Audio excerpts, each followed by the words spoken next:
buenos días. Estamos terminando la reunión de seguridad. Les informo que se está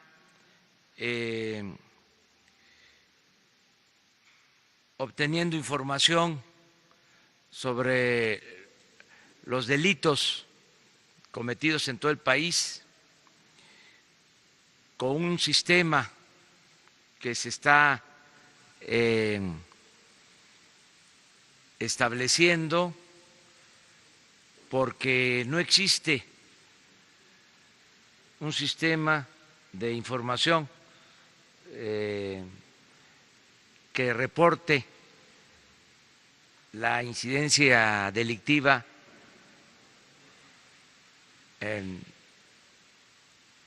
diariamente. El sistema que existe es para la estadística, para tener información cada 15 días. Y nosotros queremos tener información diaria de todo lo que sucede para tomar decisiones de inmediato. Esto se los explico porque ayer me preguntaron sobre este tema y les dije que para la próxima semana ya vamos a tener información confiable diaria, sobre todo de delitos en donde no hay cifra negra, que es el caso de homicidios y robo de vehículos, porque en robo casa habitación, robo al transporte, secuestros, ahí no se denuncian todos los delitos que se cometen, pero en el caso de homicidio sí se tiene la información y se ajusta a la realidad. Esto quería comentar. Me llamó mucho la atención, porque a lo mejor esto no se sabía, de que la autoridad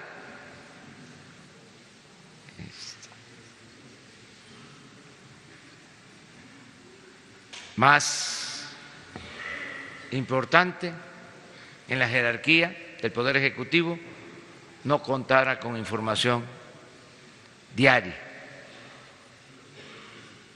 sobre los delitos cometidos. Esto me lleva a reforzar el criterio, la convicción de que lo más importante es que el presidente asuma la responsabilidad, que no se delegue este tema que tanto preocupa a la gente en las secretarías o instancias encargadas de la seguridad. Por eso, la importancia de esta reunión diaria, atendiendo personalmente este asunto, que repito, es de la mayor preocupación de los ciudadanos, la seguridad pública, la paz, la tranquilidad. También les informo que hoy envío la primera iniciativa al Senado para la reforma del artículo 108 de la Constitución y suspender el fuero del presidente de la República, que desde la Constitución de 1815 57 solo podía ser juzgado por delitos de traición a la patria. En esa Constitución también por delitos electorales. En la Constitución de 1917 se quitó el delito de faltas electorales y solo se dejó como posibilidad de juzgar al presidente el delito de traición a la patria. La iniciativa que estoy enviando al Senado es para terminar con ese fuero. Se termina la impunidad establecida en la Constitución y el presidente va a poder ser juzgado como cualquier otro ciudadano por cualquier delito. Desde luego va a poder ser juzgado por el delito de corrupción, aún estando en funciones. Esto fue un compromiso que hice en la campaña y lo estoy cumpliendo. Espero que los legisladores aprueben esta iniciativa, este proyecto de reforma a la Constitución, que se acaben los fueros, que se acaben los privilegios.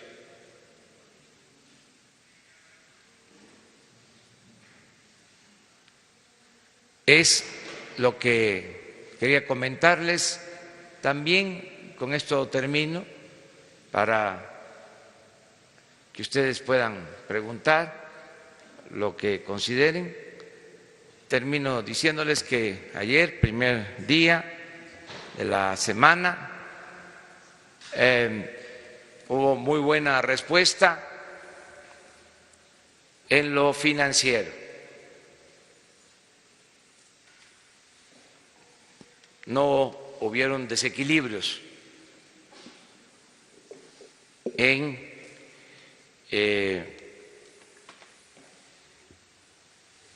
el terreno, el mundo de lo financiero. No tuvimos problema de depreciación de nuestra moneda, del peso, y al contrario, creció la bolsa. Hay confianza. Aprovecho también para agradecerle al presidente Donald Trump por su felicitación.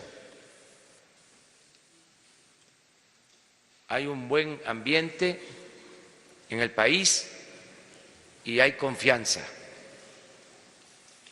Y vamos a seguir trabajando para sacar a nuestro querido México del atraso y que haya crecimiento económico y que haya empleos y que haya bienestar, paz y tranquilidad. Ahora sí.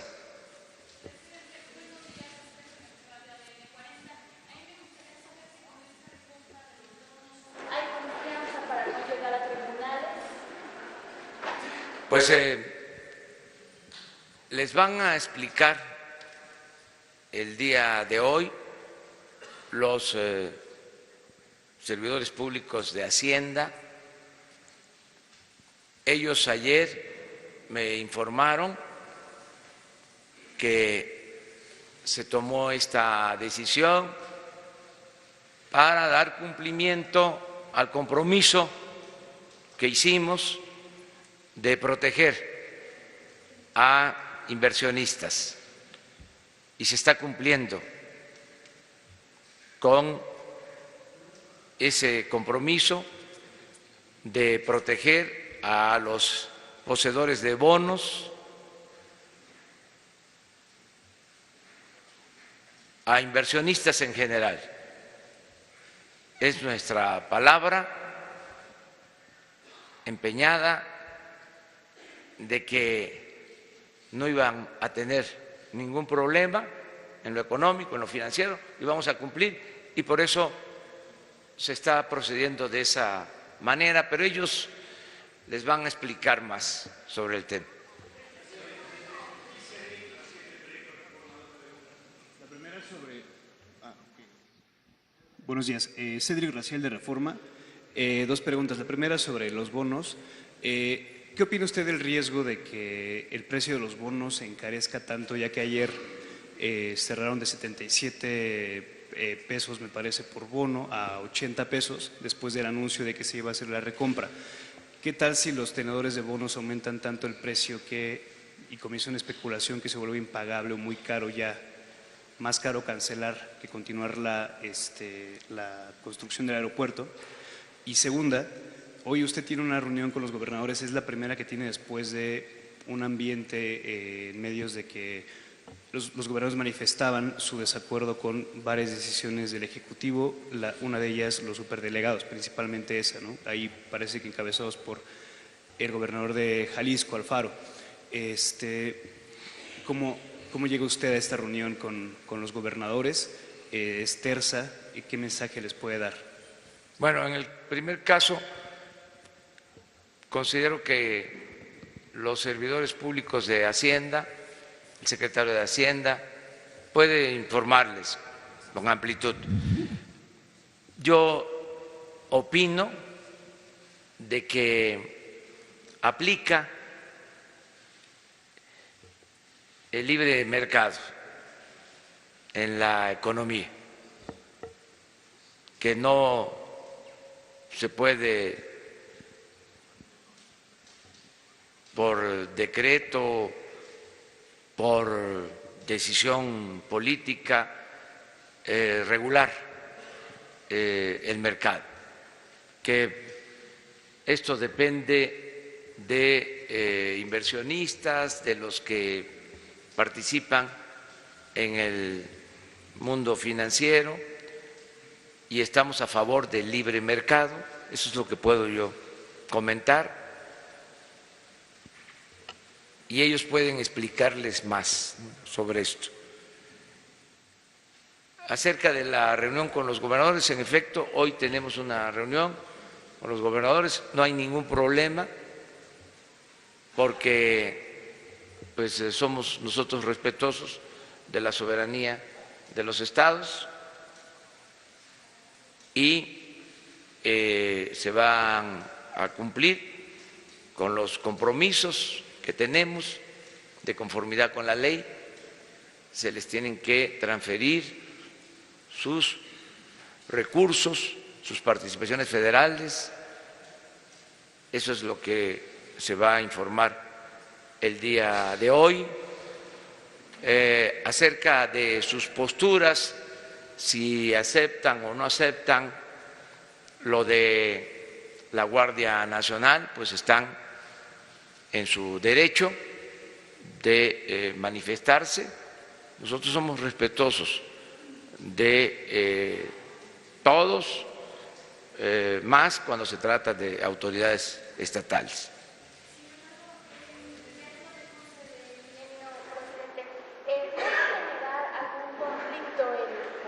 Janet López Ponce, de Milenio.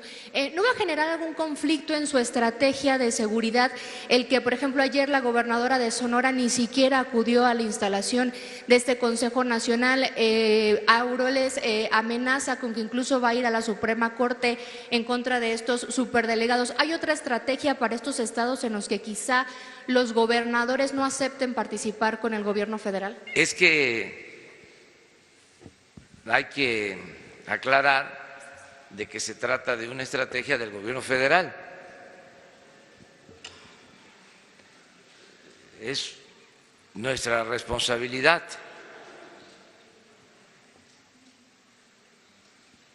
Si hay cooperación de los gobiernos estatales, bienvenida y qué bueno que así sea. Si no están de acuerdo, pues ellos tienen su derecho a actuar con libertad, de conformidad con la soberanía que hay en los estados, y también de acudir a instancias donde se dirimen controversias, en este caso al Poder Judicial. Entonces nosotros somos respetuosos de eso. No vamos a confrontarnos, no vamos a caer en ninguna polémica con los gobernadores. Es mano franca.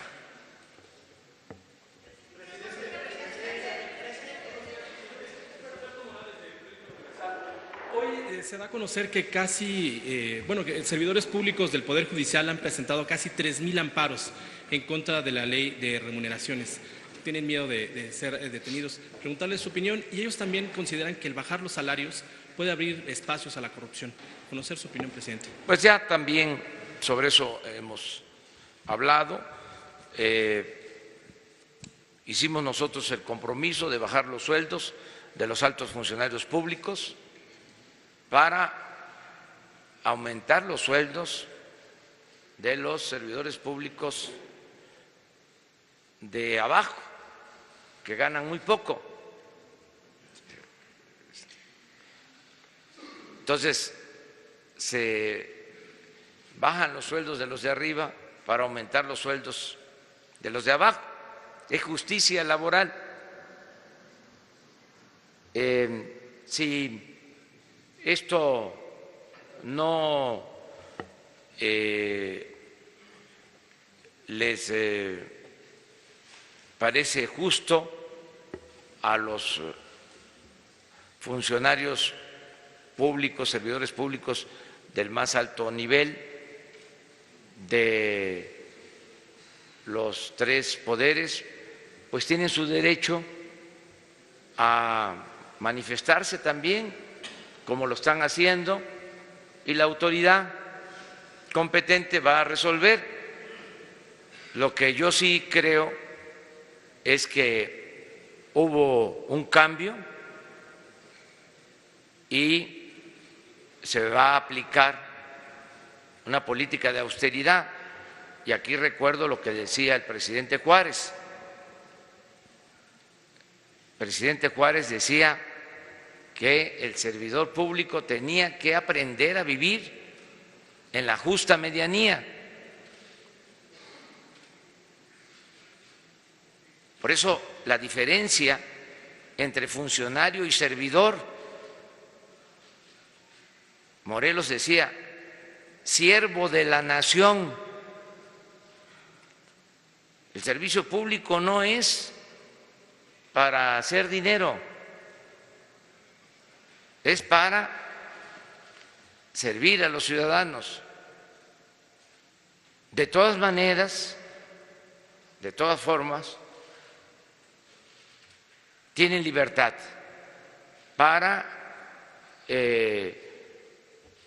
inconformarse acerca de que si ganan menos se va a fomentar la corrupción. Eso es poco serio, muy poco serio. Yo creo que hay deshonestidad cuando un funcionario público acepta recibir hasta 600,000 pesos mensuales. Eso es corrupción.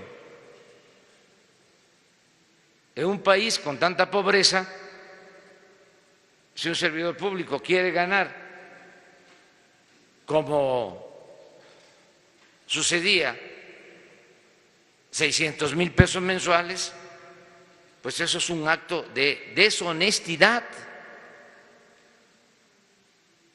Pero bueno, ese es mi punto de vista.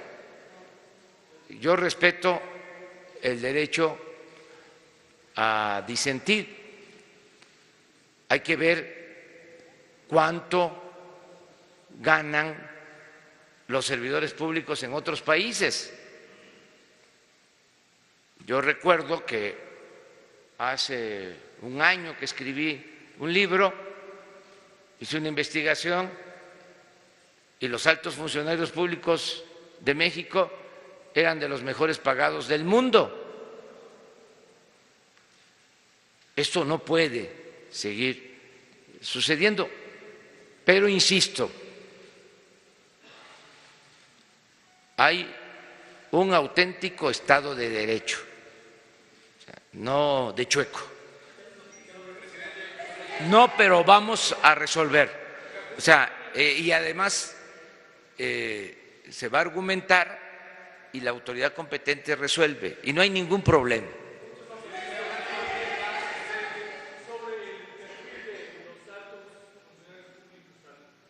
Han opinado que con la disminución salarial podría bajar el nivel de preparación. Preguntarle si el perfil de los altos funcionarios, secretarios de Estado, subsecretarios, directores generales, coordinadores, en cuanto a su preparación, ¿es mínimo de licenciatura acreditada incluso con cédula profesional? Sí, en el área de Hacienda, los que están ya como servidores públicos, pues son maestros,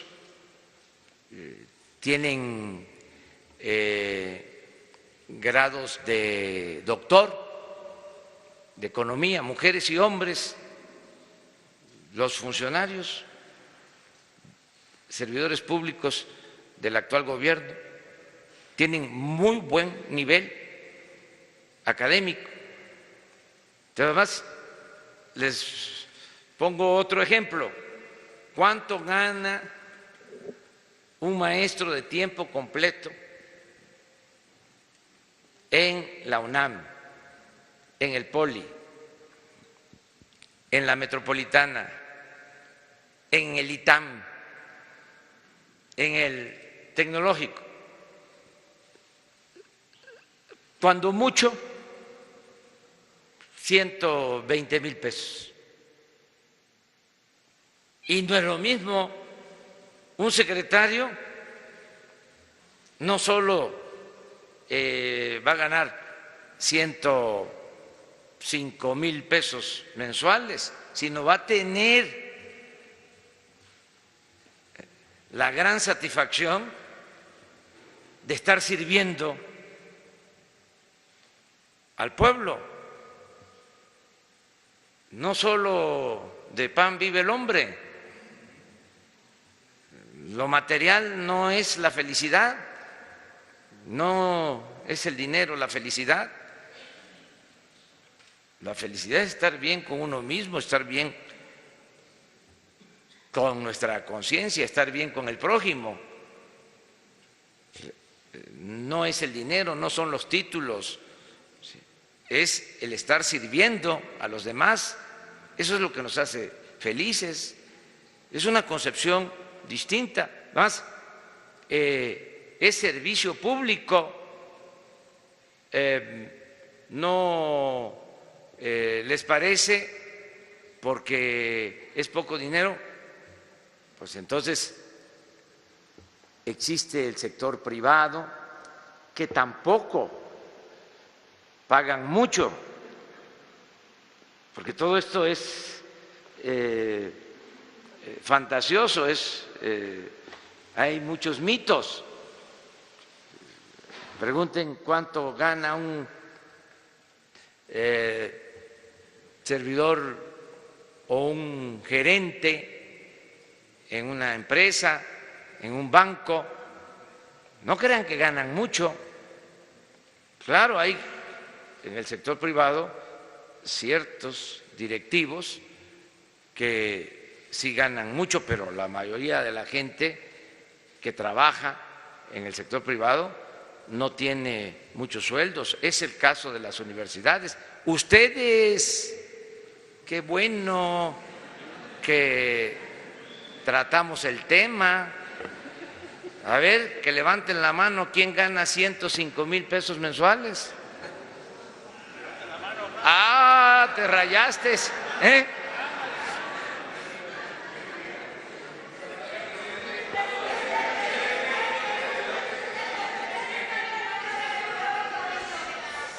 Sara, y luego tú. Gracias, buenos días, presidente. Preguntarle, en el tema de los gobernadores, por ejemplo, ahora en Jalisco hay una situación difícil en materia de seguridad, no sé qué reporte le dieron en la mañana, porque fueron emboscados unos policías, está el asunto de las granadas.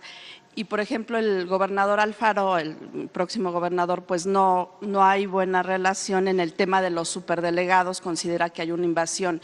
Usted decía, si no quieren colaborar, bueno, pues ellos saben, pero si no hay esa colaboración, ¿cómo se va a resolver este tema? ¿Qué mensaje les va a dar hoy a los gobernadores para que puedan avanzar en materia de seguridad ante estas situaciones difíciles? Y, por otro lado, preguntarle, ¿cuándo se va a enviar la iniciativa para la derogación de la reforma educativa, para el cambio de la reforma? Gracias. Sí, miren, en efecto en Jalisco el sábado se presentaron estos incidentes,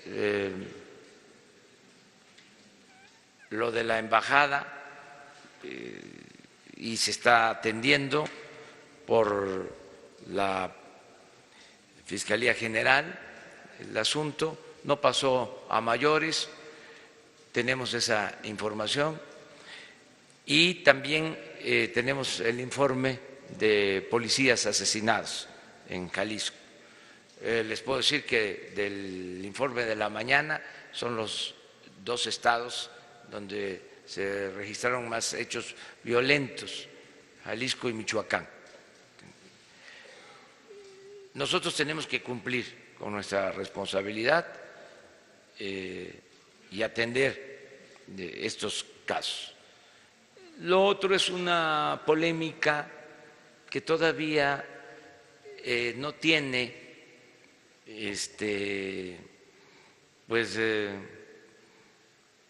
razón de ser, porque se trata de un gobernador electo.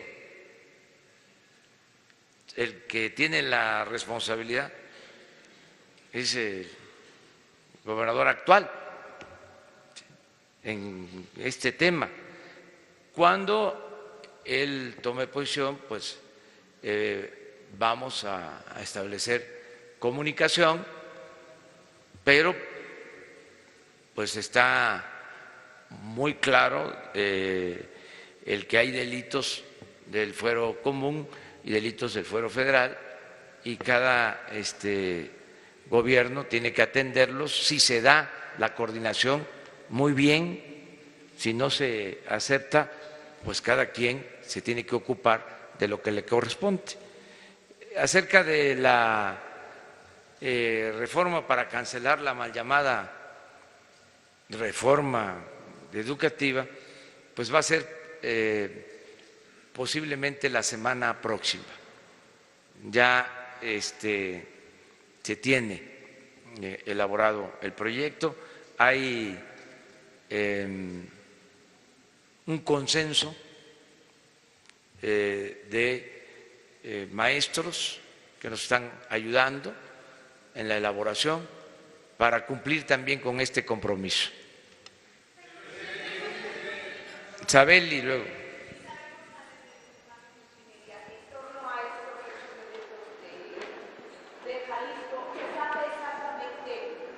Gracias. ¿Se sabe exactamente qué organización criminal emboscó a los policías? Si este tipo de circunstancias ameritarán el despliegue de mayores efectivos federales, militares y de Policía Federal. Esto por otro lado.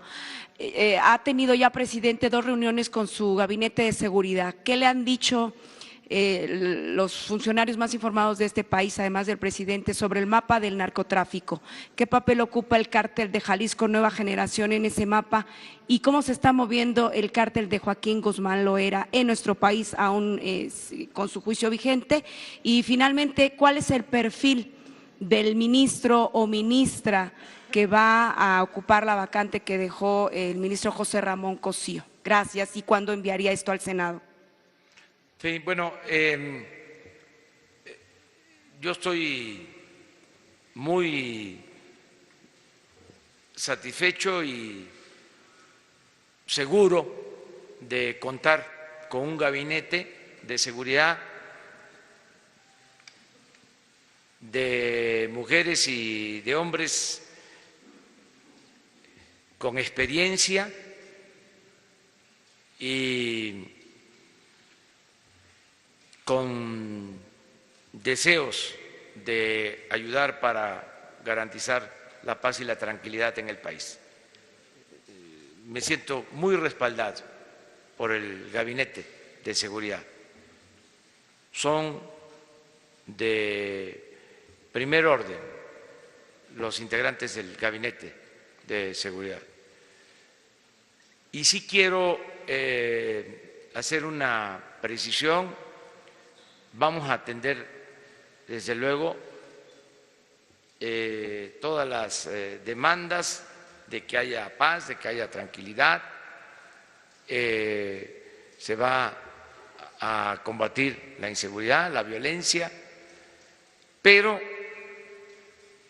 vamos a poner en el centro la seguridad de los ciudadanos, la seguridad pública. Eso es lo que más nos importa. Por eso lo de la definición de las coordinaciones. Van a existir operativos especiales, pero lo fundamental es que en el territorio donde vive la gente haya vigilancia, haya seguridad. Por eso nos importa mucho todo lo que tiene que ver con delitos que afectan a la población, homicidios, robos, secuestros.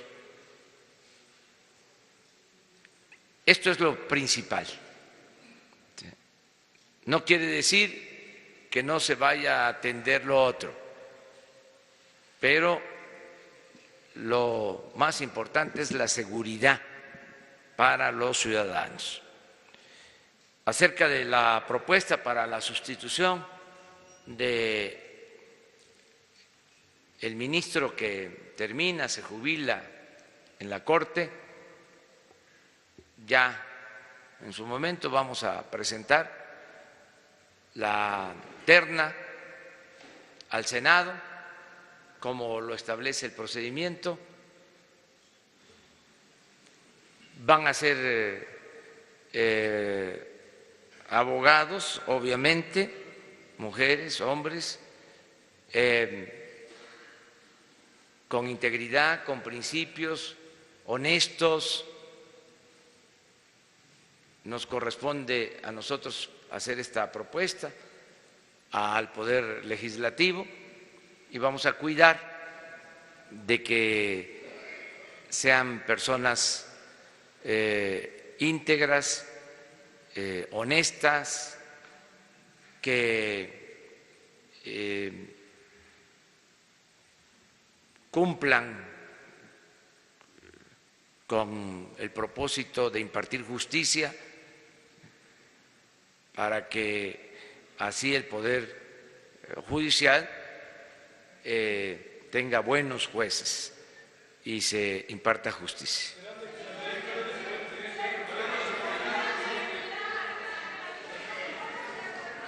Y terminamos con dos más. Buenos días, Gabriela Jiménez del Sol de México. En esta iniciativa para la reforma educativa incluirá un apartado en donde se les pida a los sindicatos de maestros que no creen nuevos partidos políticos, esto para no intervenir con la democracia sindical. Y bueno, esta pregunta va después de que el Bester Gordillo está gestando un nuevo partido y preguntarle si esto no va a intervenir precisamente con la democracia sindical. Y en las reuniones que había tenido usted con el CENTE, les había propuesto que el gobierno federal mediara entre las diferentes corrientes sindicales para que se pudieran llevar unas elecciones libres. Esta intervención, esta mediación, ¿cómo sería? Y por último preguntarle, ¿de dónde o con qué dinero se pagarían los bonos del nuevo aeropuerto? ¿Se utilizaría dinero de los impuestos de los ciudadanos o de dónde saldría este dinero para comprarlos? Gracias. Muy bien, pues son varias, pero la reforma que se va a proponer en materia de educación, pues tiene que ver con lo que ya expresamos, el garantizar el derecho a la educación gratuita, de calidad, en todos los niveles escolares. Es garantizar el acceso a la educación, que nadie se quede sin la oportunidad de estudiar y que se mejore la calidad de la enseñanza. Y que podamos lograr esto con el apoyo de maestros y de padres de familia, que no haya imposición. No se puede llevar a cabo una reforma educativa sin los maestros. Por eso es algo nuevo y considero bueno para el país el que se lleve a cabo una auténtica reforma educativa con el acompañamiento de maestros y de padres de familia. Acerca de la democracia sindical en general, no solo para el sindicato de maestros, lo que se está proponiendo es que los trabajadores elijan libremente a sus representantes. Ya no va a haber dirigentes sindicales apoyados, promovidos, respaldados por el gobierno. No van a haber sindicatos del gobierno, sindicatos apoyados por las autoridades. Se terminan los sindicatos de Estado. Los sindicatos van a tener independencia para que los trabajadores elijan libremente a sus representantes. Nosotros no vamos a meternos en la vida interna de los sindicatos.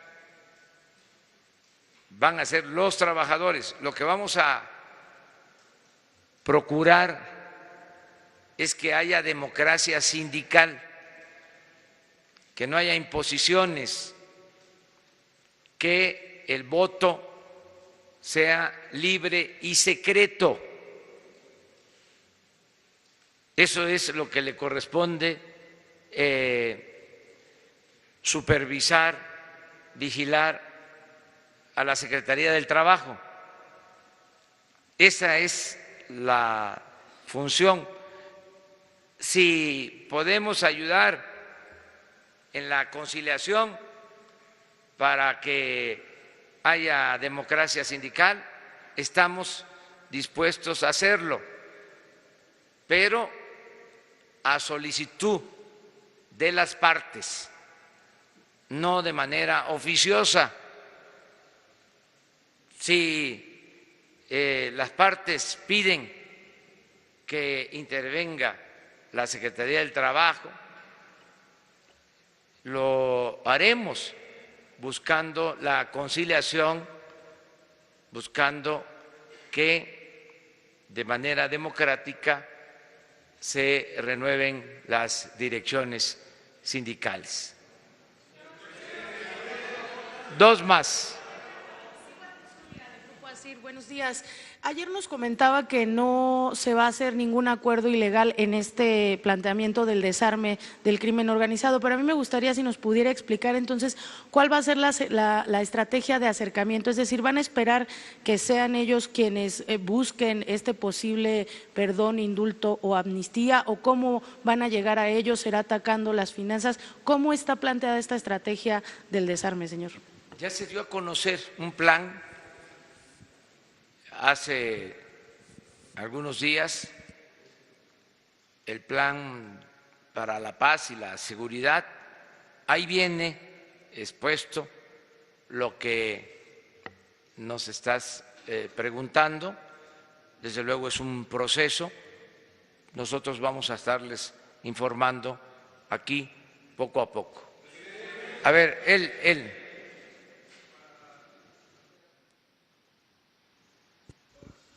A propósito de la condición de la ley orgánica de la administración pública, parece que en los últimos días se han dado una serie de inconformidades, en particular en el sector académico, justamente como el ejemplo que planteaba con CIDES, CIESAS, el Instituto Mora, por reducción de ingresos de investigadores hasta el 50%, y esto sumado a otros incidentes como lo de la radio pública que subsanó recientemente el Senado, no fue precipitado el proceso de reforma, y si estaría en una posición de revisar esta legislación dadas las condiciones que se han venido presentando en diferentes sectores de la administración. No, mire, tan no fue precipitado que la ley que se aprobó estaba congelada en la Cámara de Diputados. Se había aprobado en el Senado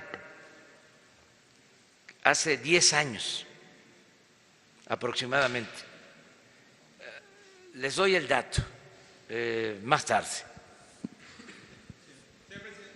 Permíteme. Es que es muy interesante esto.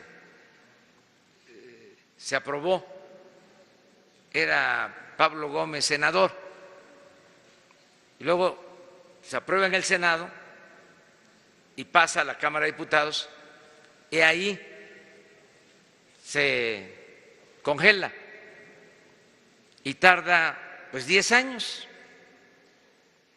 Y lo que nosotros hacemos, como correspondía al planteamiento de que ningún funcionario ganara más que lo que percibe el presidente, que era la esencia de esa ley, pues se activó, se sacó de la congeladora y se aprobó. Entonces, imagínense una ley de 10 años. ¿Qué más debate? ¿Qué más información? Además, nosotros hemos venido hablando de esto desde hace mucho tiempo. Yo no sé si haya investigadores que ganen 200,000 pesos. No hay ningún investigador que gane 200,000 pesos. Entonces sí les afectaría, porque se quedarían con 100,000, pero no es el caso de los investigadores. Y trabajadores de base, sindicalizados, los que ganan menos de 20,000 pesos al mes van a recibir aumentos. Los de abajo, que es la mayoría de los servidores públicos. Y también los que ganan de 20 a 40, 50,000 pesos no van a tener problema. Es decir, van a seguir recibiendo sus sueldos con el componente de inflación. Donde hay la disminución es arriba. Por ejemplo, yo voy a ganar el 40% de lo que ganaba el presidente Peña. En otros casos, la reducción es mayor porque ganaban mucho más formalmente. Entonces, este es el plan que se está llevando a cabo. Acerca de lo de la radio, lo que se busca, también lo explico para que se entienda, el Estado tiene estaciones de radio, tiene canales de televisión, tiene agencias de noticias y cada dependencia, ya sea de la radio, de la televisión, Notimex, tienen su propia política. Al mismo tiempo se creó desde hace unos años un organismo para articular, para unir toda la política de comunicación del Estado, que esto lo hacen en España, que tiene su televisión española, lo hacen en el Reino Unido. Entonces, lo que se va a buscar es integrar, articular toda la política de información del Estado. Ese es el propósito y va a haber coordinación respetando la autonomía, la libertad, no convirtiendo estos medios en oficiosos o en lectores de boletines del gobierno, nada de eso. Es para garantizar a los mexicanos el derecho a la información. Ese es el propósito. Entonces, todavía no se articula el sistema, pero ese es el objetivo, porque está por nombrarse a la persona que se hará cargo de esta coordinación.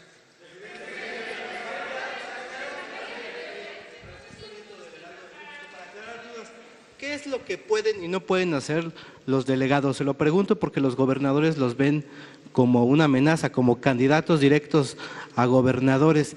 ¿Qué es lo que sí pueden y no pueden hacer estos delegados? Que yo hablé en mi recorrido que hice por el país con todos los gobernadores.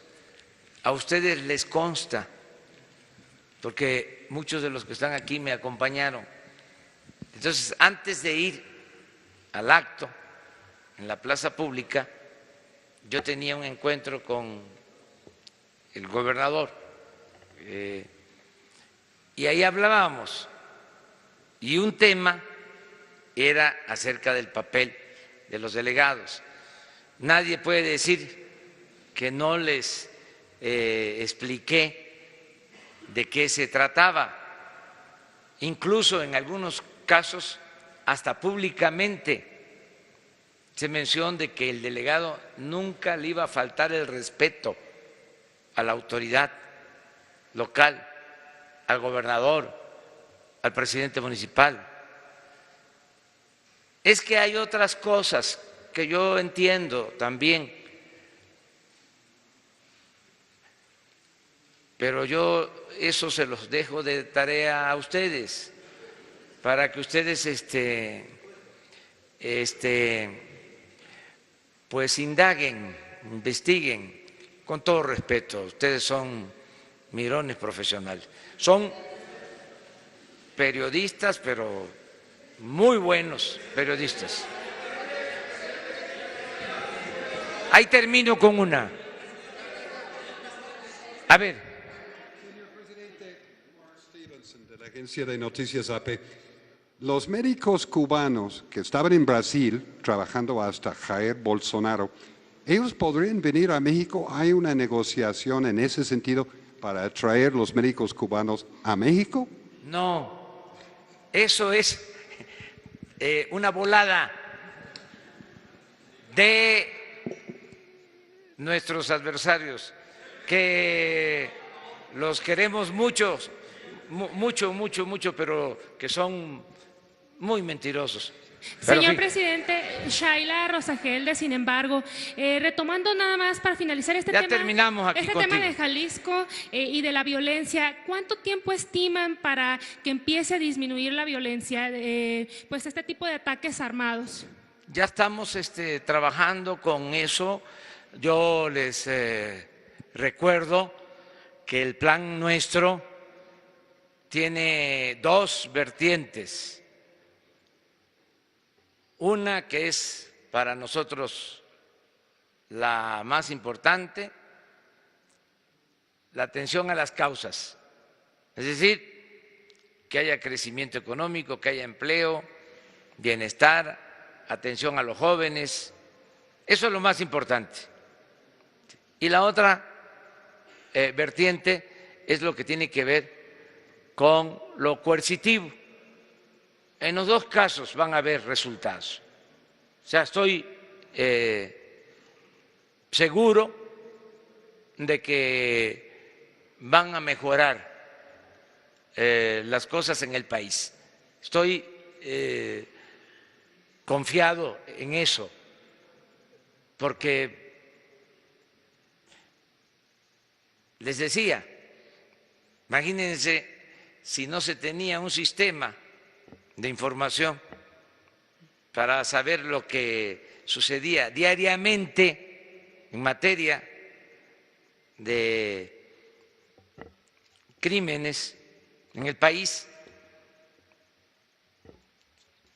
Y nosotros estamos creando ese sistema, pero además estamos aquí todos los días asumiendo la responsabilidad. Pues creo que esto va a ayudar mucho.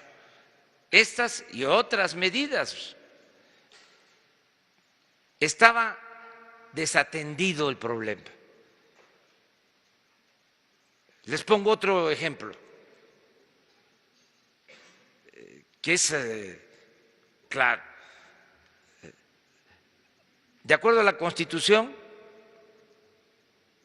el presidente solo puede disponer de la Policía Federal y los efectivos de la Policía Federal, efectivos, 20,000. La Policía de la Ciudad de México, las 3, 4 corporaciones tienen 80,000 elementos.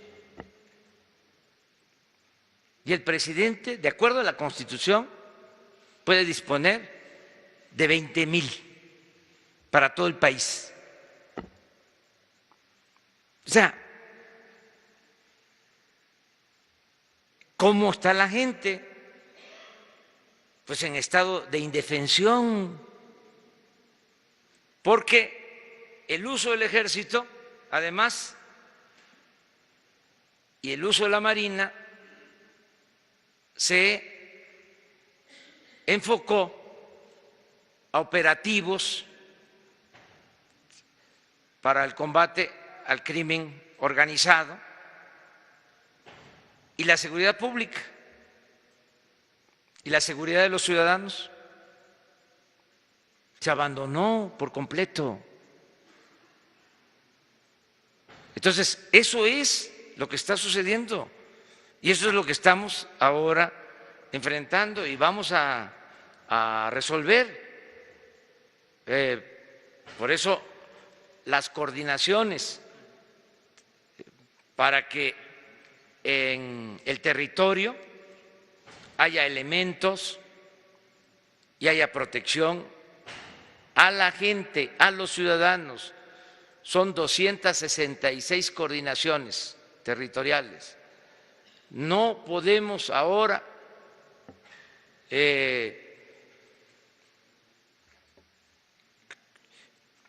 operar todas, porque no tenemos los elementos.